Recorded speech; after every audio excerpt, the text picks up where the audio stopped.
अस्सलाम वालेकुम। भिखारी ऑनलाइन मैगज़ीन में खुशामदीद। एक उम्मीद हो तुम, रुबीना अहमद, किस्त नंबर 13। इसकी हिम्मत नहीं थी वो अपने माँ बाप की अपने सामने अदालत लगाता। वो बेबसी से अपने मुंह पर दोनों हाथ रखकर अपनी सिसकियां दबाए हुए था। इसका बस चलता तो वो धाड़े मार मार कर रोता, सारी दुनिया को सर पर उठा लेता। मगर वो चुपचाप अपने दिल पर जबर किए हुए था। इसकी सारी रात कांटों पर गुजरी। वो 1 मिनट नहीं सो सका। मैंने सुना था दुख और तकलीफ में भूख और प्यास मर जाती है। सही सुना था। वो गहरा सांस लेकर बड़बड़ाया और बेड पर ढह गया। कब रात गुजरी, सुबह हुई, उसे कुछ एहसास नहीं हुआ। खिड़की के पर्दे हटाकर वो नीचे पूल के नीले पानी पर नजरें गाड़े खड़ा था। सुबह की ठंडी धूप इसके चेहरे पर पड़ रही थी और इसकी खूबसूरत आंखें वीरानी की आमाजका लग रही थीं। उसने सफ़ेद चेकदार शर्ट और काली जीन्स पहन रखी थी। बेतरतीब बाल माथे पर बिखरे हुए थे। इसकी शेप पहनने की निस्बत कुछ ज्यादा बड़ी हुई थी। चमकता हुआ चेहरा आज उदासी की दास्तान सुना रहा था। दरवाजे पर हल्की सी दस्तक हुई और अहमद बाबा बिना इजाजत अंदर आ गए। छोटे साहब, नाश्ता कर लें, जब से आए हैं आपने कुछ नहीं खाया। वो हाथ बांधे बहुत फिक्रमंदी से कह रहे थे। मुझे भूख नहीं है रहमत चाचा, वो इसी तरह खड़े खड़े बोला। मगर बच्चे, ऐसे कैसे चलेगा? बड़े साहब भी 2 बार आपका पूछ चुके हैं। अगर अब भी आप बाहर ना आए तो वो कहते कहते रुका। अगर ना आया तो अम्मी आप पर गुस्सा करेंगी। उसने पीछे हटते हुए रहमत की अधूरी बात मुकम्मल की और सर झुकाकर साथ बड़े सोफे पर बैठ गया। नवीद बच्चे, एक बात कहूँ, अगर आप बुरा ना माने तो? रहमत कुछ देर चुप रहने के बाद आराम से बोला। रहमत चाचा, आपको पता है मैं किसी बात का माइंड नहीं करता आपकी। फिर आप तो मेरे रहमत चाचा हो। वो उदास मुस्कुराहट लिए पूरे दिल से बोला। रहमत आहिस्ता आहिस्ता कदम उठाता उसके पास आ बैठा। देखो बेटा, मुझे नहीं पता कि आप क्यों परेशान हैं, मगर मुझसे आपकी ये हालत देखी नहीं जा रही। आप जानते हो मेरा कोई नहीं। मेरी तो हर खुशी आपको खुश देखकर मुकम्मल हो जाती है। मुझे आप मेरी औलाद की तरह बल्कि औलाद से बढ़कर अजीज हैं। खुद पर इतना जुल्म ना करें मेरे नवीद बच्चे। रहमत के लहजे में दरख्वास्त थी, इल्तिजा थी। रहमत अपना हाथ इसके कंधे पर रखकर सर झुकाए बोल रहे थे। मैं क्या करूं रहमत चाचा, मैं बहुत तकलीफ में हूँ। इसके लहजे में क्या नहीं था? दर्द, तकलीफ, कर्ब, हसरत, शिकवा और मायूसी। उसके एक जुमले ने रहमत का कलेजा तक हिला दिया था। इसकी आंखें रोने को बेताब थी। वह अपने आंसू पर बंद बांधे हसरत से रहमत को देख रहा था। नवीद बच्चे, मेरे बाबा कहा करते थे, जब मुश्किल हद से बढ़ जाए और खुद को बेबस और महसूस मजबूर करो तो मामला अल्लाह के हवाले कर दो। कुछ अरसा, कुछ दिन सब्र कर जाओ, खामोश हो जाओ। फिर जब इसके बाद अपने मसले की तरफ आओगे तो अल्लाह ने इसका कुछ ना कुछ हल निकाल लिया होगा। और अगर तुम सच्चे हो, हक पर हो, तो यकीन रखो कि फैसला तुम्हारे ही हक में होगा। नवीद लब्बा किए हक तक रहमत का चेहरा देख रहा था। इसके गले में अटका आंसुओं का गोला मुंजमद हो गया था। इसकी सांसें थम गई थी। वो पलकें झपकना भूल गया था। उसके रहमत के अल्फाज अपने जख्मों पर मरहम महसूस हो रहे थे। चाहे हालात जैसे मर्जी हो, आपको लग रहा हो अब सब खत्म हो गया है, सब बर्बाद हो गया है, इस वक्त अल्लाह की रहमत पर भरोसा करो बच्चे। वो हर चीज़ पर कादिर है। जहाँ तक मैंने देखा है, आप तो किसी की दिल नासारी नहीं करते। फिर आपका दिल कैसे टूट सकता है? बस थोड़ा सा वक्त मुश्किल है, गुजर जाएगा। अगर हिम्मत और हौसला करोगे। इस तरह टूट कर बिखरोगे तो नहीं, ज़रा और आसानी होगी। क्योंकि हर दर्द हर किसी पर जाहिर करने वाला नहीं होता। हकीकत में मजबूत मर्द वो होता है जो अपने अंदर बरपा तूफान की एक झलक भी अपने चेहरे पर महसूस ना होने दे, जो अपने दिल के राज अपनी आंखों को भी बयान न करे, जो किसी भी सूरत हाल में एक चट्टान की तरह अपनी जगह साबित कदम रखे। रहमत उसे किसी मासूम बच्चे की तरह बहला रहे थे और वो बहल भी गया था। उसने दिल से मुस्कुराकर रहमत की तरफ देखा। इनका हाथ अपने दोनों हाथों में लेकर सर को जुम्बिश दी, जैसे रहमत को यकीन दहानी करवा रहा हो कि जैसे आपने कहा वैसा ही होगा। रहमत ने खुशी से आंखें टमटमाई और अपनी आंखों में उतरी नमी धकेली अंदर। अच्छा, मैं आपके लिए नाश्ता बना लूं, आप जल्दी से तैयार होकर बाहर आ जाओ। इसके दिल में एक जरा सा सुकून उतरा था। उसे अपने कंधों पर गम का बोझ जरा हल्का महसूस हुआ था। इसकी आंखों के जलते गोशे जरा देर को ठंडे हो गए थे। सांस बंद करने वाले घुटन में कहीं से एक हवा की खिड़की खुली थी। आज कई दिन के बाद उसे अपने अंदर बाहर सुकून की एक घड़ी नसीब हुई थी। वो ड्रेसिंग मिरर के सामने खड़ा अपने बाल बना रहा था। उसे नेवी ब्लू चेकदार शर्ट और ग्रे जीन्स पहन रखी थी। काफ़ी दिन से रुई और उदास शक्ल आज ज़रा फ्रेश लग रही थी। उसका धुला धुलाया सुर्ख सफ़ेद चेहरा आज फिर चमक रहा था। उसकी बेड साइड टेबल पर पड़ा इसका फ़ोन थरथराया तो पलटकर पीछे देखा। इसका फ़ोन वाइब्रेट पर था।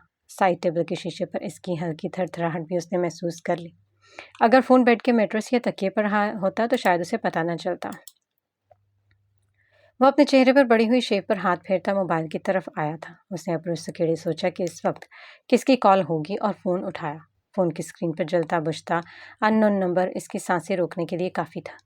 नंबर सेफ नहीं था मगर वो फिर भी वो नंबर पहचानता था।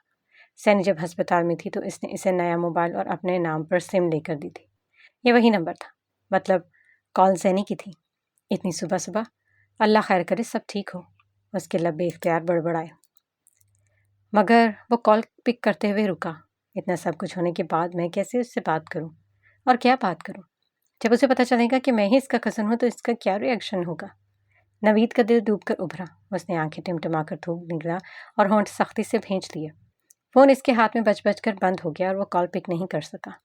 वो सैनी की कॉल पिक नहीं कर सका। उसने मोबाइल को सख्ती से मुट्ठी में भींचा और चेहरे का जाविया बुरी तरह बिगाड़ा। मैं कैसे कैसे इसकी कॉल इग्नोर कर सकता हूँ? वो तजब्ज़ब का शिकार खुद को कोस रहा था कि इसकी मुट्ठी में एक बार फिर होने वाली थरथराहट ने इसे चौंकाया। वो सांसें रोके, लब वाह किए, एक बार फिर से फ़ोन की स्क्रीन देख रहा था। उसकी पथराई आंखें वहीं साकत हो गई थी। मगर नवीद, जिसे सैनी अपने जीने की वजह मालूम होती थी, वो कब तक इसकी कॉल इग्नोर कर सकता? उसने गहरा सांस लिया, आंखें बंद करके कॉल पिक की और फ़ोन कान से लगाया। अस्सलाम वालेकुम, कैसे हैं आप नवीद? स्पीकर पर इसकी शाइस्ता आवाज़ नवीद के समातों से टकराई तो उसे अपने खून की गर्दिश तेज़ होती हुई महसूस हुई। इसका दिल बहुत तेज़ी से धड़क रहा था और उसकी समातों में धड़क रहा था। मैं ठीक हूँ, आप कैसी हैं? उसने अपनी कल की हिम्मत इकट्ठी करते हुए जवाब दिया। मैं बिल्कुल ठीक हूँ। आप कहीं बिज़ी थे क्या? मैं कब से कॉल्स कर रही थी। इसके लहजे में शिकवा या सख्ती नहीं थी, वो बस पूछ रही थी। हाँ, मैं वॉशरूम में था, अभी शावर लेकर निकला हूँ। नफीद की रंगत चेहरे की सफ़ेद थी। इसके लहजे में वासे कपकपाहट थी। अगर जनी ने पहले कभी उससे फ़ोन पर बात की होती तो आज वो इससे बदले हुए लहजे की वजाहत ज़रूर मांगती। आप बताएं, सब ठीक है? इतनी सुबह सुबह कॉल किया आपने, सब खैरियत तो है ना? उसने गला साफ करके अपनी आवाज़ बेहतर करके पूछा और एक कदम पीछे हटकर सोफे पर बैठ गया। जी हाँ, सब ठीक है और ये सुबह नहीं है बल्कि मेरी सुबह फजर की नमाज के वक्त होती है। और अगर मैंने आपकी सुबह सुबह डिस्टर्ब किया तो इसके लिए सॉरी। वो आरामदेह लहजे में फुर्सत से बोली। इसके अंदाज से साफ लग रहा था कि मूड और तबीयत दोनों बहुत खुशगवार हैं। कुछ दिन पहले होने वाले वाक़ये का असर शायद काफ़ी हद तक ज़ायल हो चुका था। नहीं, बिल्कुल भी डिस्टर्ब नहीं किया, मैं जाग रहा था काफ़ी देर से। ये बात नवीद के दिल में हुक की तरह उठी कि इसकी नींद तो कब की उससे रूठ चुकी है। खैर, मुझे आपका शुक्रिया अदा करना था। उसके लफ्ज़ों से ममनूनियत झलक रही थी। किस बात के लिए? नवीद ने नासमझी से आंखें छोटी की। इस सब के लिए जो आपने मेरे लिए किया। वो बज़ाहिर जो एक जुमला था जो सैनी ने अदा किया था, मगर नवीद को इस एक जुमले में क्या महसूस नहीं हुआ। दोस्ती, एतबार, खलूस, फ़िक्रमंदी, अपनाइयत और शायद मोहब्बत भी। हेलो, आप मेरी बात सुन रहे हैं? नवीद की गंभीर खामोशी पर सैनी गला साफ करके बोले। हाँ, जी मैं सुन रहा हूँ। दरहकीकत वो पूरी तरह सुन हो चुका था और उसे याद नहीं था सैनी ने क्या बात की है। आप बताएं, आप बिल्कुल ठीक हैं? नवीद ने सैनी से अपना रिश्ता मालूम होने पर उसे तुम पुकारना शुरू किया था, मगर सैनी के मुंह से अपने कज़न के कसीदे सुनने के बाद वो फिर आप पर आ गया था और सैनी का शायद इसका आप से तुम और तुम से फिर आप पर आना महसूस ही नहीं किया। हाँ, मैं भी बिल्कुल ठीक हूँ और आपको नाश्ते पर इनवाइट करने के लिए फ़ोन किया है। वो बहुत धीमे लहजे में कह रही थी। इसका लबो लहजा अमान की समातों को पुरसकून कर रहा था। मैं जानती हूँ आपकी फेवर्स, बल्कि एहसानों के बदले ये सब तो एक मजाक लगेगा, लेकिन फिर भी मैं चाहती हूँ कि आज आप मेरे घर आकर नाश्ता करें। वह शर्मिंदा सी कह रही थी और नवीद का सर झुक रहा था। ऐसा क्यों कह रही हैं आप? आप इसे मेरा एहसान कहकर मेरी... इसकी ज़बान एकदम से किंग हुई। इसके अल्फाज दम तोड़ गए। वो कहने वाला था कि मेरी मोहब्बत की तौहीन कर रही हैं, मगर कह नहीं सका। हेलो हेलो नवीद, आवाज़ नहीं आ रही है आपकी। वो इसकी खामोशी पर फिर से सवाल कर रही थी। हाँ, हेलो, अब आवाज़ आ रही है? उसे सांस बहाल करते अपने चेहरे पर हाथ फेरते हुए कहा। आप आज नाश्ते का कह रही हैं? नवीद इसके बोलने से पहले खुद सवाल किया। जी, कह आज का ही रही हूँ, अगर आप फ्री हो तो। उसकी मीठी बोलियां नवीद की धड़कनें बेतरतीब कर रही थीं। टाइम तो है मेरे पास, मगर वो सिर्फ सोच के रह गया कि अब मैं आपसे फासला रखना चाहता हूँ, बल्कि शायद आपको भूलना चाहता हूँ। मगर सनी ने यकलफ्ज़ी सवाल से इसके अधूरे जुमले की वजाहत मांगी। वो अभी कुछ देर पहले मैंने रहमत चाचा को नाश्ते बनाने का कहा। अब अगर इन्हें मना करूँगा तो बुरा लगेगा। वो जिस दिल से सैनी को मना कर रहा था ये बस वही जानता था। असल में रहमत चाचा खाने पीने के मामले में बिल्कुल मेरी माँ की तरह ख्याल रखते हैं। उसने ही बहुत ही बेतुका सा जवाब खड़ा जो सैनी ने कबूल कर लिया और कल लाजमी नाश्ता इसके साथ करने की ताकीद करके फ़ोन बंद कर दिया। नवीद बहुत देर सर झुकाए बेड पर बैठा रहा। मैं सैनी को भूल सकूंगा या नहीं, इस सवाल के आगे इसकी सोच मफलूज हो रही थी। इससे पहले कि वो रहमत दोबारा उसे बुलाने आता, उसने सरदा भर के सर झटका और कमरे से बाहर आ गया। उसका दिल सैनी से बात करके उलझा जरूर था, मगर रहमत की वो बातें जो उसने सुबह उससे की थीं वो ज़्यादा पुरअसर थी। उसने डूबते दिल से सब अल्लाह पर छोड़ दिया था और ख़ुद को तसल्ली दी कि सब ठीक हो जाएगा। रहमत ने आज वाकई इसकी पसंद का मज़ेदार नाश्ता बनाया था।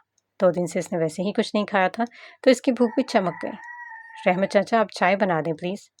वो दूसरा नवाला हाथ में लेकर बोला। जिस बाप की इज्जत 2 टके की करते तुम्हें ज़रा एहसास नहीं होता, उस घर के में रहकर फरमाइशें करते उसका पैसा उड़ाते तुम्हें फ़र्क नहीं पड़ता। हाँ, शफीक अहमद इसके अकब में खड़े होकर बोले। इनके अल्फाज से यह पिघला हुआ शीशा जो नवीद को अपनी समातों में उतरता हुआ महसूस हुआ। इसके हाथ में बना हुआ लुकमा वहीं रह गया। इसके हलक में कड़वाहट तक घुल गई थी। रहमत चाचा, चाय रहने दें, मैं ऑफिस जा रहा हूँ। वो किचन में खड़े रहमत को बुलंद आवाज़ में कहकर अपना मोबाइल और गाड़ी की चाबी उठाकर लंबे लंबे डग भरता बाहर निकल गया। दूसरी सुबह नवीद जल्द ही ऑफिस के लिए तैयार होकर घर से निकल गया। उसे आज नाश्ता सैनी के घर करना था। वो अपने घर में किसी मुसाफिर की तरह रह रहा था, जैसे आज यहाँ है कल नहीं होगा, और इसकी रूटीन से शायद किसी को कोई फ़र्क भी नहीं पड़ रहा था। न जाने क्यों वो जब घर आता तो इसका दिल करता कि इसके माँ बाप या फिर दोनों में से कोई एक इससे बात करें और इससे उसकी उदासी की वजह पूछें, मगर वो तो बिल्कुल ही अजनबी सा लग रहा था। उसने कभी सोचा भी नहीं था कि इसकी ज़िंदगी में कभी ऐसा वक्त भी आएगा। उसे अपना आप बहुत बेवकूफ़ और बेकार महसूस होता था। सैनी के घर उसने नाश्ते में आलू के पराठे खाए। इनका टेस्ट वही था जो उसने यूनिवर्सिटी में चखा था, मगर वो शायद अब इस सिचुएशन में नहीं था। वो जायका महसूस करने की बजाय अंदर ही अंदर टूट रहा था, बिखर रहा था। लेकिन इसकी निस्बत सैनी का मूड बहुत खुशगवार था। वो हमेशा की तरह सादा और दिलकश लग रही थी। अब वो खुद कमाती थी, इसके पास पैसा था, सहूलियात थी। वो जो चाहे कर सकती थी, जैसा चाहती पहनती, जैसे मर्जी रहती। कोई रोक टोक और पाबंदी नहीं थी। मगर आज भी इसका मेकअप से आरी चेहरा, चमकती आंखें, हया से झुकी और सर पर नफासत से दुपट्टा टिका हुआ था। आज आपकी तरफ मेरा ये प्रॉमिस तो पूरा हुआ।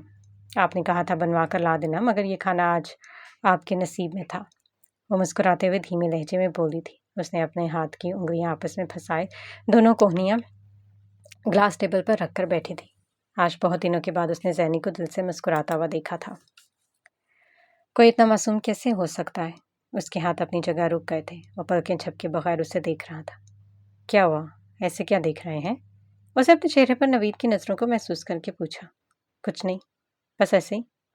ठीक है, मैं चलता हूँ, मुझे ऑफिस के लिए देर हो रही है। वो मजीद उसकी तरफ देखे बगैर वहाँ से उठकर चला गया। इसका दिल बहुत बुरा हो रहा था। इसकी उलझन और परेशानी बढ़ ही रही थी।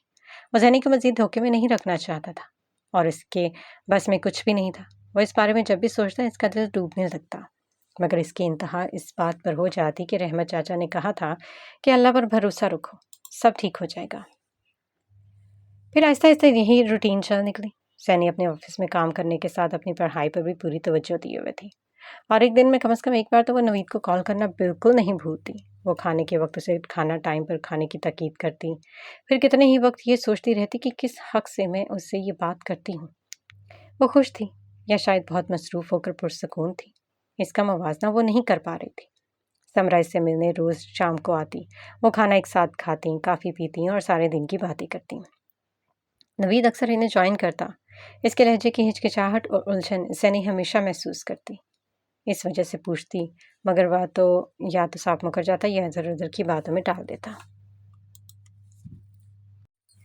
मगर वो इसका दिल से ख्याल करता। अक्सर उसे पढ़ाई में हेल्प करता, उसे नोट्स बना कर देता। उसे अपना डर अपने दिल के कोने में दबा दिया था। वो सिर्फ इस कोशिश में था कि सिर्फ सैनी का अच्छा दोस्त बनकर रहेगा। वो कभी उसे भूल नहीं सकता था, ये तो तय था, मगर वो इस बात को नोच कर अपने दिल से निकालना चाहता था कि वो कभी उसे अपनाएगा। सैनी बहुत मुश्किल से नॉर्मल हुई थी। काफ़ी दिन से इसके कज़न का या इसके मामों का कोई जिक्र नहीं हुआ था, इसलिए मूड बहुत खुशगवार था। और उधर शफीक और नौशीन बदस्तूर नवीद से कटे हुए और नाला से रहते थे, जैसे कोई अजनबी हो। एक दो बार नौशीन ने नवीद से पहले की तरह बात करनी चाहिए, मगर अब शायद वक्त ने इनके दरमियान एक दीवार खड़ी कर दी थी, वो जो चाहते हुए भी गिराने से कासर थे। सैनी अपना मोबाइल हाथ में लिए किसी गहरी सोच में गुम थी। इसके होंठों पर हल्का हल्का तबस्सुम था और इसकी रंगत मजीद चमक रही थी। चमकदार आंखें छोटी किए वो ऐसे गुमसुम बैठी थी कि उसे समरा के आने की खबर भी नहीं हुई। समरा कब्र से आकर मुलाजमा को चाय का कहकर सैनी के कमरे में इसके सामने बैठ चुकी थी। समरा कुछ देर उसके चेहरे पर बिखरे कोसो कज़ा के रंग देखने के बाद अब बोर हो रही थी, तो इसने सैनी के चेहरे के ऐन सामने चुटकी बजाकर उसे होश की दुनिया में वापस बुलाया।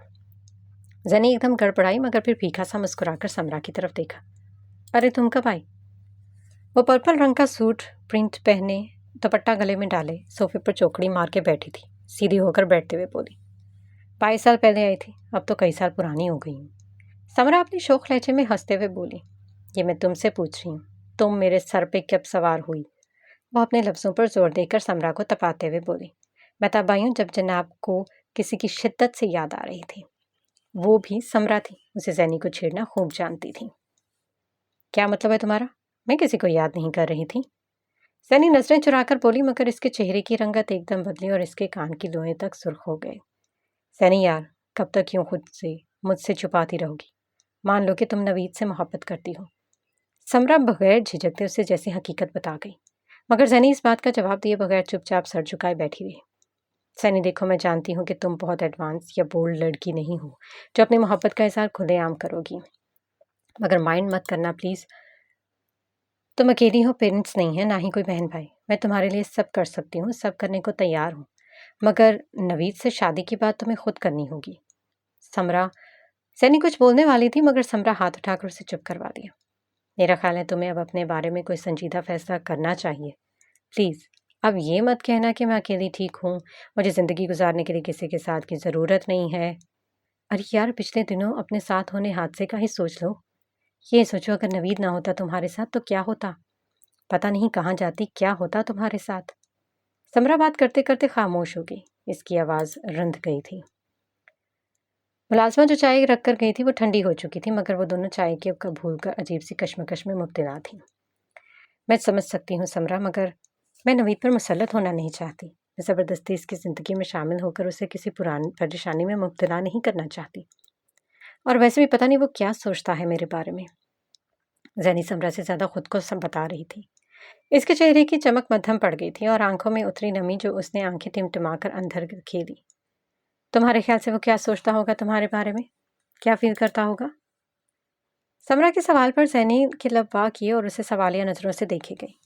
तुम्हें क्या लगता है, सिर्फ इंसानी हमदर्दी में पागलों की तरह तुम्हें जंगलों में ढूंढने निकल पड़ा था? सैनी, वो तुमसे बहुत मोहब्बत करता है, और तब से करता है जब तुम ये दोनों यूनिवर्सिटी में थे। समरा ने अपने लफ्ज़ों पर जोर देकर कहा। और हाँ, अब ये मत कहना कि ऐसा कुछ नहीं है, ये मेरा वहम है, गलत फहमी है मेरी, वगैरह वगैरह। इससे पहले कि सैनी कुछ कहती, समरा ने हाथ हवा में लहरा के इसकी बोलती बंद कर दी। चलो मान लिया तुम ठीक हो, मगर उसने कभी मुझसे कोई बात नहीं की। सैनी ने टालने की एक और कोशिश की थी। हाँ, उसने तुमसे कभी नहीं कहा, क्योंकि वो तुम्हें अच्छी तरह जानता है, समझता है इसने कभी डायरेक्ट तुमसे बात नहीं की उसने। देखो, आई एम सॉरी जैनी, लेकिन वो शादी की बात तुमसे नहीं बल्कि आंटी से करना चाहता था। वो अपने माँ बाप को बाकायदा रिश्ते के लिए लाना चाहता था, और उसने खुद मुझसे कहा था। समरा का लहजा ज़रा धीमा हुआ और नज़रें झुकाकर बोली, वो अच्छी तरह जानता है तुम उन लड़कियों में से नहीं हो जो किसी लड़के के आई लव यू कहने पर खुश हो जाओ। तुम बहुत अच्छी हो सैनी, बाहया, बाकिरदार और बहुत मासूम, और तुम नवीद जैसा अच्छा और प्यार करने वाला हमसफ़र डिज़र्व करती हो। समरा सैनी के बराबर बैठकर इसके हाथ को नरमी से दबाकर बोली, तुमने ज़िंदगी में बहुत कुछ खोया है, ऐसे रिश्ते और ऐसे अपनों का प्यार खोया जो किसी भी चीज़ का नेमल बदल नहीं हो सकता। मगर अब अगर तुम नवीद को खो भी दोगी तो कभी सोचा है क्या होगा? मेरी सारी बातों को एक तरफ रखकर बस अपने दिल पे हाथ रख के सोचो, अपने दिल की बात सुनो। सुनो कि वो किसके हक में गवाही देता है, और अगर वो गवाही नवीद के हक में है तो प्लीज़ प्लीज़ उसे एक्सेप्ट करो। बिलीव मी सैनी, तुम्हें नवीद जैसा लड़का पूरी दुनिया में नहीं मिलेगा। समरा उसे बच्चों की तरह मिसालें दे देकर समझा रही थी और सैनी सर झुकाए सुन रही थी। हेलो, मैं तुमसे बात कर रही हूँ सैनी साहिबा, कहाँ गुम हो? समरा उसके चेहरे के सामने हाथ लहराकर बोली। सुन रही हूँ तुम्हारी बातें, मगर सैनी झुंझुलाई हुई बोली, मगर बात अधूरी छोड़ दी। मगर मगर क्या? समरा लबवा किए इसका चेहरा देखकर बोली। देखो समरा, मैं मानती हूँ ये सब और तुम ठीक कह रही हो, मगर इस तरह तो मैं जाके उससे नहीं कह सकती ना। वो मुझे पसंद है और मैं इसे शादी करना चाहती हूँ। वह समरा के हाथ पर अपने दोनों हाथ रखकर मुकम्मल उसकी तरफ घूमी और तेज तेज बोली। अरे यार, मैं ये कब कह रही हूँ तुम डायरेक्ट इसके घर निकाह के लिए काजी लेकर पहुंच जाओ, या जाकर मोहल्ले की मस्जिद के लाउड स्पीकर पर अपनी मोहब्बत का इजहार करो। बल्कि मैं ये कह रही हूँ कि कुछ ऐसा करो कि नवीद को तुम्हें प्रपोज करने में कोई मुश्किल ना हो। उसे कोई ऐसा हिंट दो कि उसे लगे कि तुम भी उसे पसंद करती हो। समरा नरमी से इसका हाथ पकड़कर उसे समझा रही थी और सैनी होंठ पीछे सुन रही थी। अच्छा, मेरे पास एक आइडिया है। कुछ दिनों में ना नवीद का बर्थडे है, हम कुछ ऐसा करते हैं तो कि तुम्हारा काम आसान हो जाए। समरा कुछ देर सोचने के बाद बोली। तुम्हें कैसे पता इसका बर्थडे है? सैनी अब्रूस केड़े सवालिया नजरों से उसे देख रही थी। पिछले साल इसके बर्थडे पर इसके यूनिवर्सिटीज के कुछ फ्रेंड्स ने एक पार्टी अरेंज की थी, तो मैं भी इन्वाइटेड थी, इसलिए डेट याद है मुझे। समरा लापरवाही से कंधे उचकाकर बोली। तो अब तुम क्या करने वाली हो? जैनी ने उसके चेहरे की चमक देखकर एक और सवाल किया। अरे ये मैं वक्त आने पर बताऊंगी, फिलहाल तुम रिलैक्स होकर ये सोचो कि तुम नवीद के साथ कितनी खुश रहोगी। समरा दांतों तले हंसी दबाकर उससे छिड़ रही थी। ये आज फिर सुबह सुबह मेरे सर पर क्यों सवार हो गई हो तुम? सैनी समरा के सामने ग्लास टेबल पर चाय का मग रखकर मुस्कुराते हुए बोली। समरा सोफे पर दोनों पांव सुकेड़कर बैठी अपने मोबाइल पर उंगलियां चला रही थी। मैं आज सारा दिन जनाब के सर पर सवार रहने वाली हूँ समरा। समरा अपना फोन एक तरफ रख के चाय का मग उठाते हुए शोख अंदाज में बोली। क्या मतलब सारा दिन? तुम सारा दिन यहीं रहोगी? सैनी अब्रू सुकेड़े उसे देखकर पूछ रही थी। मैं यहाँ नहीं रहूंगी, बल्कि हम दोनों यहाँ नहीं रहेंगे। हम पहले सैलून जाएंगे, फिर माल इसके खाना खाएंगे और फिर वापस आएंगे। समरा लापरवाही से हाथ का इशारा करते उसे सारे दिन की प्लानिंग बता रही थी, जबकि सैनी हैरत से मुंह खोले उसे देखे जा रही थी। और ये सब किस खुशी में? वो अपनी चाय का मग दोनों हाथों में पकड़े झुंझलाकर बोली। अरे भाई, 2 दिन बाद नवीद का बर्थडे है, इसकी तैयारी क्यों खुशी में? समरा हंस पे आदत उछल कर बोली और पाँव नीचे लटका लिए। सैनी के चेहरे का रंग एकदम बदला, बल्कि कुछ फर्श को घूरने लगी और निचला होंठ दांतों के काटने के बाद उसने बोलने के लिए लब खोली। और हाँ, ये अब ये वो करके टालने की कोशिश मत करना, क्योंकि मैं तुम्हारी अब एक नहीं सुनूंगी। मैं खुद हमेशा के लिए बिजी होने वाली हूँ, चाहती हूँ कि तुम दोनों का बखेड़ा सुलझा दूँ। वो इसके कुछ बोलने से पहले ही बोल पड़ी और बात करने के लिए उसे एक नया मौजू फराहम किया। क्या मतलब हमेशा के लिए बिजी होने वाली हो? सैनी ने वाकई अपनी बात छोड़कर इसकी अधूरी बात की वजाहत मांगी। मतलब ये कि हो सकता है कुछ दिनों में मेरी एंगेजमेंट हो जाए। समरा की इस नई नहीं उसने सैनी के सर पर धमाका किया। तुम्हारी एंगेजमेंट? कब, कैसे, किसके साथ? सैनी ने एक ही सांस में कई सवाल कर डाले। हाँ, मेरी एंगेजमेंट, वो बाबा का डॉक्टर है, डॉक्टर हारिस। देखने में तो मुझे भी काफ़ी हैंडसम लगा था, मगर शादी तक मैंने नहीं सोचा था। लेकिन कल मुझे मामा ने बताया कि इसके पेरेंट्स रिश्ते के लिए आ रहे हैं। समरा संजीदा अंदाज में बता रही थी, मगर इसका चेहरा गुलाबी पड़ रहा था और आंखें खुशी से चमक रही थी। अरे भाई, अभी तो रिश्ता आया है, बल्कि आया नहीं, आने वाला है। तो मुझे कह रही हो एंगेजमेंट होने वाली है? सैनी ने सारी बात सुन के तसीज आई।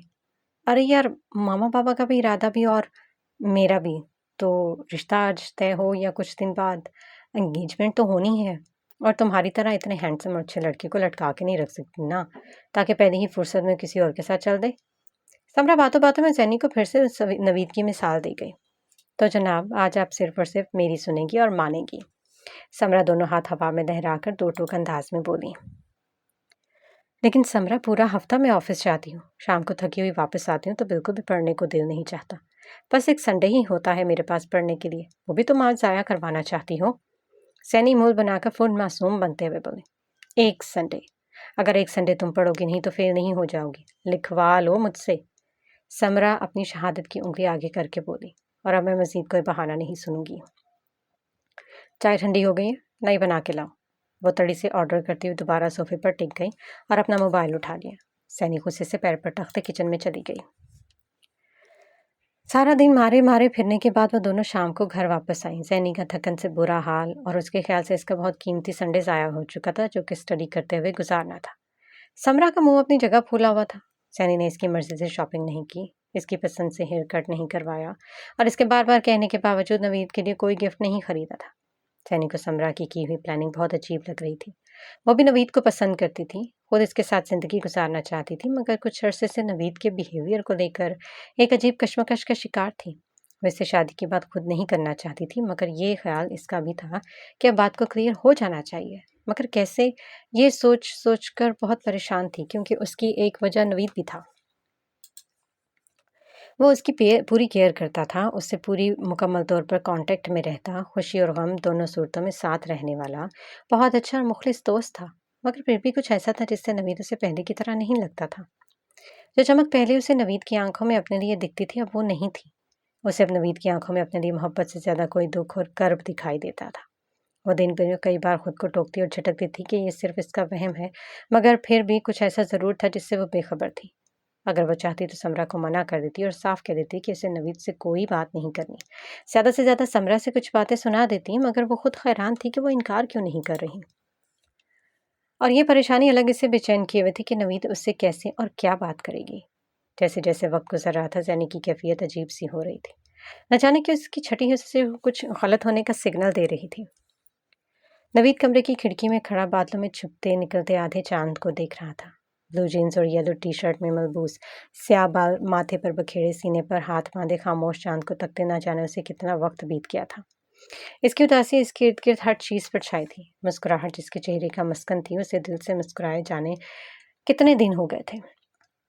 इसके मोबाइल की बेल बजी तो साकत वजूद में हरकत आई। नवीद ने आगे बढ़कर ग्लास टेबल पर से पड़ा फ़ोन उठाया तो अपकमिंग कॉल समरा की थी। उसने नजरें उठाकर वॉल क्लॉक की देखा, जिस पर रात के 11 बज रहे थे। नवीद के दिमाग में फ़ोन की स्क्रीन देखते पहला ख्याल सैनी का आया। उसने बिना देर किए कॉल पिक करके फ़ोन कान से लगाया और हाल हाल में उसे सैनी की खैरियत मतलूब थी। हेलो, उसने गला खंकारते हुए कहा। हेलो, कैसे हो नवीद?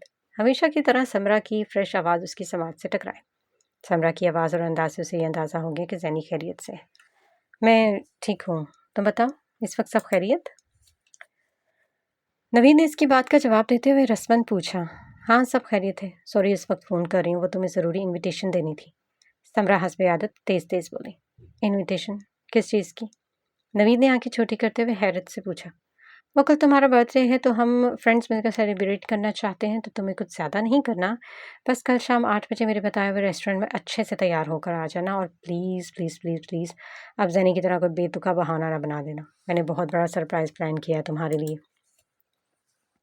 समरा ने अपनी सारी बात एक ही बार कह डाली और इससे इनकार का हक भी छीन लिया, जबकि नवीन होनको की तरह मुंह खोले उसे सुन रहा था। उसकी समझ में ये नहीं आ रहा था कि वो इससे किस बात की वजाहत ले और किस बात को छोड़ दे। मगर समरा, बस मुझे तो पहले ही पता था कि तुम माने से इनकार कर दोगे और सारी मेरी मेहनत तो ख्वाम में भाड़ में चली जाएगी। मगर मैं 100% दावे से कहती हूँ, अगर ये अरेंजमेंट सनी ने की होती तो जनाब की एक्साइटमेंट का लेवल ही कुछ और होता। कुछ देर चुप रहने के बाद वो बोला तो समरा ने उसकी बात काट दी और नॉन स्टॉप बोलती चली गई। मैं इनकार नहीं कर रहा समरा, बस इतना कह रहा था कि मैं बच्चा नहीं हूँ जो सब कुछ करना ज़रूरी है। नवीद ने दोनों उंगलियों से अपना माथा मसलते हुए बहुत बेबसी से कहा। उसे अपने आप में सब खाली खाली और वीरान लग रहा था और सूरत हाल में उसे किसी सेलिब्रेशन का सुनकर अपनी बेबसी पर मजाक उड़ाता हुआ महसूस हो रहा था। नवीद चंद हमें खामोशी से खुशी के गुजारने के लिए बच्चा या बड़ा होने से कोई फ़र्क नहीं पड़ता। और ये जो हम बड़े खुशी को सिर्फ बच्चों के लिए रिलेट करते हैं ना, तो बच्चे तो कच्ची मिट्टी में खुशियाँ तलाश कर लेते हैं। लेकिन ये मजबूरी तो हम बड़ों की होती है कि थोड़ी देर की खुशी के लिए हज़ार जतन करने पड़ते हैं। फिर भी दिल हकीकी खुशी से खाली रहता है। जो थोड़ी देर पहले बात करते हुए मजाक के मूड में लग रही थी, बिल्कुल संजीदा हो गई थी। लेकिन अनजाने में उसने नवीद की दुखती रग पर हाथ रख दिया था।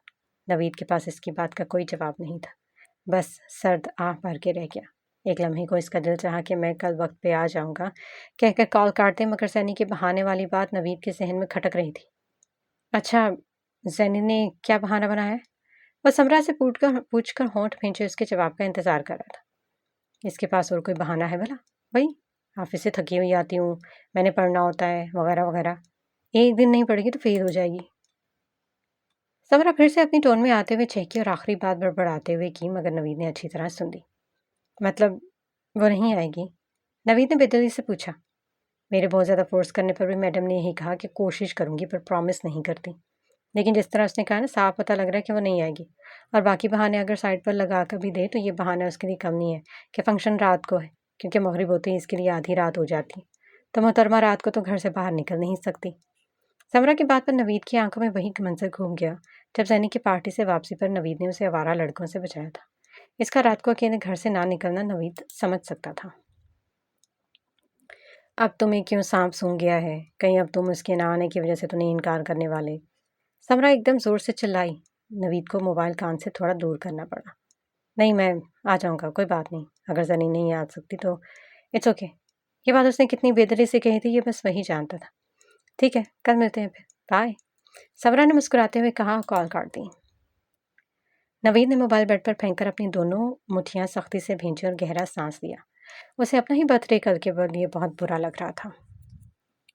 आज जैनी लंच के बाद ही ऑफिस से घर आ गई थी। उसे शाम को नवीद के साथ इसका बर्थडे सेलिब्रेट करना था, और सिर्फ उसी को ही करना था, और किसी फ्रेंड को समरा ने इनवाइट ही नहीं किया था। सैनी काफ़ी नर्वस थी। इसे अकेले जाना बहुत ऑकवर्ड लग रहा था, मगर फिर भी जाना तो था। उसने आज सुबह नाश्ता नहीं किया था, बस चाय पी थी, और लंच में भी कुछ नहीं खाया था। आज उसे बिल्कुल भूख नहीं लग रही थी। मुलाजमत से कहकर एक कप और चाय मंगवाया और चाय पीकर रेडी होने का सोच ही रही थी। शाम हो गई थी और उसे 8 बजे से कुछ मिनट पहले वहां पहुंचना था। उसके घर आने से लेकर अब समरा की दोबारा कॉल आ चुकी थी। वो ज़रूरत से ज़्यादा ही कुछ एक्साइटेड थी। सैनी चाय पीकर ड्राइंग रूम से उठी तो बेध्यानी में टेबल पर पड़ा ग्लास उसके दुपट्टे से उलझकर मार्बल्स के फर्श पर गिरा और छनाके से टूटकर किरची किरची हो गया। जैनी आगे बढ़ने की बजाय वहीं बैठकर किरचियां चुनने लगी। कहते हैं अगर कांच टूट जाए तो कुछ बुरा होता है। मेरे साथ क्या बुरा होगा? उसने दिल ही दिल में सोचा। मैं तो अपना सब कुछ खो चुकी हूँ।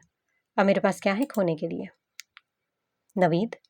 वो किरचियां चुनते हुए अपने आप से बातें करने में गुम थी कि इसकी आंखों में नवीद का चेहरा घूम गया। वो मेरा है ही कब जो मैं इसे खो दूंगी? खुद से सवाल जवाब करते हुए अजीब दर्द से मुस्कुरा रही थी कि कांच का एक नुकीला टुकड़ा इसकी उंगली में चुभ गया। नन्ही सी खून की बूंद इसकी सफ़ेद उंगली पर उभर आई। वो हाथ उठाए और सुर्ख सियाल को देख रही थी। अरे बाजी, ये क्या हुआ? आपके हाथ से खून निकल रहा है, आप जाएं यहाँ से। अपने हाथ पर पट्टी करें, मैं टूटा कांच समेट लेती हूँ। मुलाजम ने उसे कमरे में भेज दिया। इस छोटे से जख्म पर वो क्या पट्टी करती? टिश्यू से खून साफ किया और शावर लेने वॉशरूम में घुस गई। उसने सफ़ेद रंग का सूट पहना जिसमें हल्का हल्का सी ग्रीन कलर का काम था। उसका मैचिंग दुपट्टा भी सी ग्रीन कलर का ही था। मेकअप के नाम पर हल्का सा काजल और ग्लोव्स लगाया। पिंक स्कार्फ चेहरे के गिर्द लपेटा और सी ग्रीन दुपट्टा कंधे पर लटका दिया। वह बिना ज्वेलरी और बहुत सारे मेकअप के भी बगैर किसी शहजादे से कम नहीं लग रही थी। शाम के 7:30 हो गए थे और जाने के लिए वह बिल्कुल तैयार थी। ड्रेसिंग टेबल पर पड़ा इसका मोबाइल थरथराया। समरा की कॉल थी। उसने कॉल पिक की और फ़ोन कान से लगा। हेलो, सनी कहाँ हो? हस्बी आदत समरा हवा के घोड़े पर सवार थी। मैं अभी तो घर पे ही हूँ, बस निकलने वाली, तुम बताओ। सनी ने समरा की बात सुनकर उसे जवाब दिया। मैं अपना नंबर बंद कर रही हूँ, नवीद को मामा के नंबर से कॉल करूँगी, बाकी तुम उससे अच्छे से मैनेज कर लेना। सनी धड़कते दिल के साथ घर से तो निकल आई, मगर आगे जो होने वाला था इसके वहमो गुमान में भी नहीं था। नवीद 8 बजे से कुछ देर पहले समरा के बताए हुए रेस्टोरेंट पहुंच गया, मगर वहां तो कोई आया ही नहीं था। वो वाइट धारीदार शर्ट और नेवी ब्लू जीन्स में मलबूस था। काफ़ी दिन बाद बाल नफासे से बनाए, कलाई पर महंगी घड़ी बांधे वो बहुत हैंडसम लग रहा था। वो वहां पहुंचा तो डिनर टेबल पर बहुत खूबसूरती से केक सेट था। इसके अलावा भी सारी सेटिंग बहुत अच्छी थी। नवीद का बूट कुछ खास अच्छा नहीं था, मगर नाचार ही वो सब बहुत अच्छा था। वो हैरान था कि अभी तो कोई आया कि नहीं। उसने समरा को कॉल की, मगर इसका नंबर बंद था और हैरान और परेशान इधर उधर घूम रहा था। इतने में इसका फ़ोन थरथराया। किसी अननोन नंबर से कॉल इसने पिक की थी। हेलो, नवीद कैसे हो? फ़ोन समरा का था। इसकी आवाज़ बहुत ज़्यादा ज़ुकाम से थी और नंबर तो वैसे ही चेंज था। हेलो समरा, क्या हुआ तुम्हें और तुम लोग अभी तक पहुँचे क्यों नहीं हो? मैं अकेला पागलों की तरह यहाँ घूम रहा हूँ। वो समरा की खैरियत पूछते ही तेज़ तेज़ बोला। I am so sorry Naveed, मुझसे बहुत बड़ी मिस्टेक हो गई, बट गलती मेरी भी नहीं है। मेरे साथ तो एक हादसा हो गया और सच पूछो तो मैं मरती मरती बची हूँ। वो वैसे ही तेज़ तेज़ बोलती, मगर नवीद को कुछ समझ में नहीं आ रहा था। क्या मतलब है तुम्हारा? समरा, क्या कह रही हो तुम? मुझे कुछ समझ में नहीं आ रहा। नवीद झुंझुलाकर बोला। नवीद, कल मैं स्विमिंग पूल में गिर गई थी और बहुत ठंड लग गई थी। मुझे कल से बुखार और फ्लू में तो मेडिसिन ले कर सो रही थी। तो सॉरी, मैं नहीं आ सकती। समरा एक हाथ से अपने नाक पकड़कर दूसरे हाथ से मोबाइल कान से लगाकर मासूमियत के सारे रिकॉर्ड तोड़ते हुए बोल रही थी। अच्छा चलो तुम रेस्ट करो। मगर बाकी सब भी। नवीद बाकी लोगों का पूछ रहा था मगर समरा ने दरमियान में बात काट दी। इसीलिए तो तुमसे सॉरी कर रही हूँ। बाकी फ्रेंड्स को इनवाइट करने से पहले मेरा फ़ोन मोबाइल पानी में गिर कर बेहोश हो गया था, तो मैंने किसी को आने के लिए कहा ही नहीं है। वो अपना साउंड फुल मरीजों वाला करके बोली। व्हाट? अगर तुमने किसी को नहीं बुलाया तो यहाँ ये सारी सेटिंग कैसे हुई? वो टेबल की तरफ इशारा करके बोला। वो मैंने एक दिन पहले ऑर्डर किया था, तो इसलिए। समरा ने एक तरफ सफाई पेश की। तो मुझे जो कॉल अब की है वो थोड़ी देर पहले कर देती तो मैं भी नहीं आता। नवीद अब अपनी मुट्ठी भींचते हुए बेबसी से बोला। इसलिए तो सॉरी कर रही हूँ, क्योंकि मैं सो रही थी और अभी उठी तो मामा के नंबर से तुम्हें कॉल की है। उसने बहुत चालाकी से सारी बात संभाल ली थी। अच्छा चलो कोई बात नहीं, हो सकता है अक्सर ऐसा। तुम रेस्ट करो और टेंशन नहीं लेना प्लीज़, इट्स ओके। नवीद ने समरा को रिलैक्स करने का कहा और कॉल काट कर मोबाइल अपनी पॉकेट में रखा। नवीद को अपनी बर्थडे पार्टी कैंसिल होना अच्छा लग रहा था। सैनी के ना आने की वजह से वो फंक्शन तो वैसे ही इसके लिए बेकार था। जितनी बेदिली से वो वहाँ आया था वही जानता था, और अब वो सुकून का सांस लेकर वापस जाने वाला था। अरे नवीद, तुम क्या कर रहे हो यहाँ? और ये बर्थडे केक? तुम इस बार यहाँ पर अपना बर्थडे सेलिब्रेट कर रहे हो? नशीन बेगम फिरोजी रंग की चमकती दमकती साड़ी, मेकअप से अटा चेहरा लिए कीमती नफीस जेवरात से लदी नवीद के सामने खड़ी अपने अंदाज में उससे पूछ रही थी, जबकि ब्लैक डिनर सूट में मलबूस शफीक अहमद अब्रुस्तुकेड़े उसे सवालिया नज़रों से देख रहे थे। मुझे एक दोस्त ने इनवाइट किया था, उसे मुझे सरप्राइज़ देना था, मगर अपनी किसी मजबूरी की वजह से इस वक्त यहाँ नहीं है, तो मैं वापस जा रहा हूँ। नवीद ने बेजारी से अपना माथा खुजाकर कहा। वो आज काफ़ी दिन बाद अपने पेरेंट्स को देख रहा था। इनसे बात करना तो वो काफ़ी पहले ही छोड़ चुका था, और इसके सामने खड़े इस तरह से बिहेव कर रहे थे जैसे इनके दरमियान कभी कुछ हुआ ही नहीं। पर खुदा, अब अगर हम किस्मत से यहाँ पर आ ही गए हैं तो क्यों ना तुम अपनी खुशी हमारे साथ शेयर कर लो। खुशी के नाम पर नवीद के लबों पर एक ज़ख्मी मुस्कुराहट आया। वैसे तो हम एक ऑफिशियल डिनर के सिलसिले में यहाँ पर आए हैं, मगर अच्छा होगा अगर तुम केक हमारी मौजूदगी में काट लो। नवीद ने जाने के लिए कदम बढ़ाए तो शफीक ने उसे रोकते हुए कहा, आप आप लोग अपना डिनर एंजॉय करें, मेरी वजह से लेट हो जाएंगे। वो बेजारी से इधर उधर देखते हुए बोला। उसने एक बार भी नज़र उठाकर अपने माँ बाप की नहीं तरफ देखा था, पता नहीं क्यों, मगर वो जल्दी वहाँ से निकल जाना चाहता था। नवीद बेटा, कम तक हमसे नाराज़ और बदगुमान रहोगे? अब बस कर दो, हमारा तो घर वीरान हो गया है। नशीन बेगम ने आगे बढ़कर प्यार से नवीद के कंधे पर हाथ रखकर कहा। पता नहीं वो माँ की ममता का लम्स था या नवीद बहुत दिनों से अपनी माँ के मीठे लहजे को मिस कर रहा था। उसने कपकपाते लबों पर मुस्कुराहट सजा कर नौशीन की तरफ देखा। उसकी वीरान आंखों में बेख्तियार नमी उतरी जो उसने गैर महसूस अंदाज में अंदर धकेली। चलो बेटा केक काटो।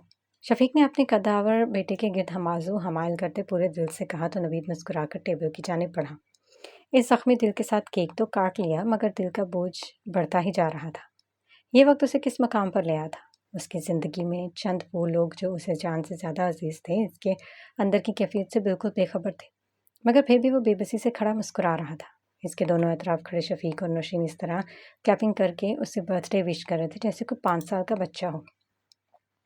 नवीद ने केक का एक छोटा सा पीस उठाया और नौशीन को खिलाया, फिर वही बचा टुकड़ा शफीक को भी खिला दिया।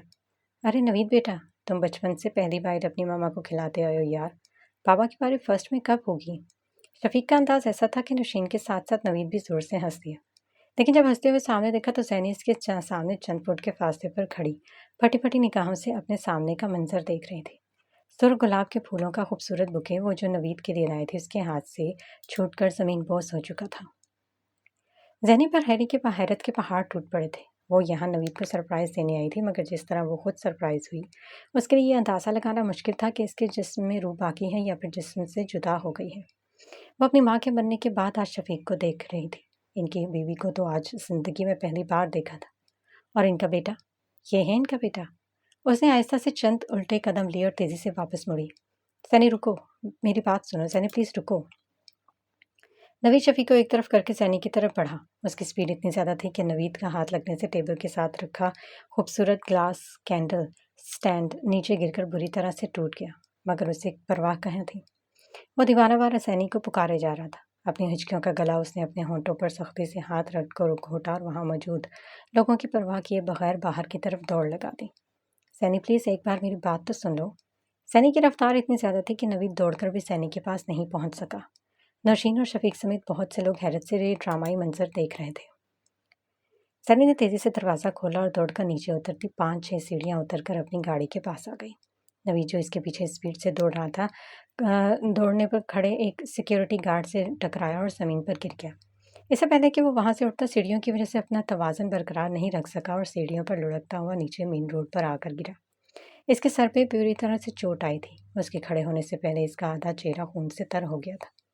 सनी बहुत ज़्यादा रो रही थी, मगर उसने पीछे मुड़कर नहीं देखा और गाड़ी में बैठकर शीशा बंद करते ही ड्राइवर से घर चलने को कहा।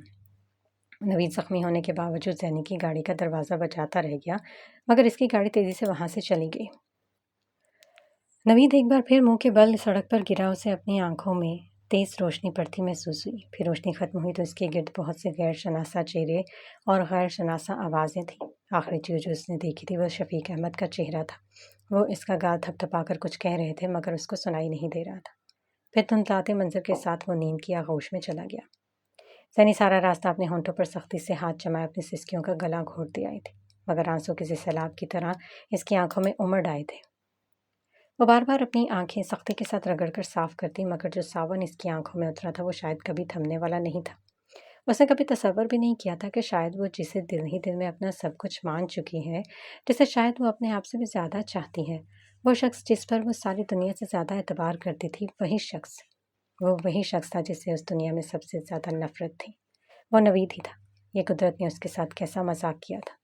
वो अपनी माँ के जाने के बाद जब भी टूटी थी, उसे नवीद ने फिर से जोड़ दिया था, मगर आज वो इस नवीद की वजह से इस तरह टूट कर किच्ची किच्ची हुई थी कि शायद अब कभी ना जुड़ सके।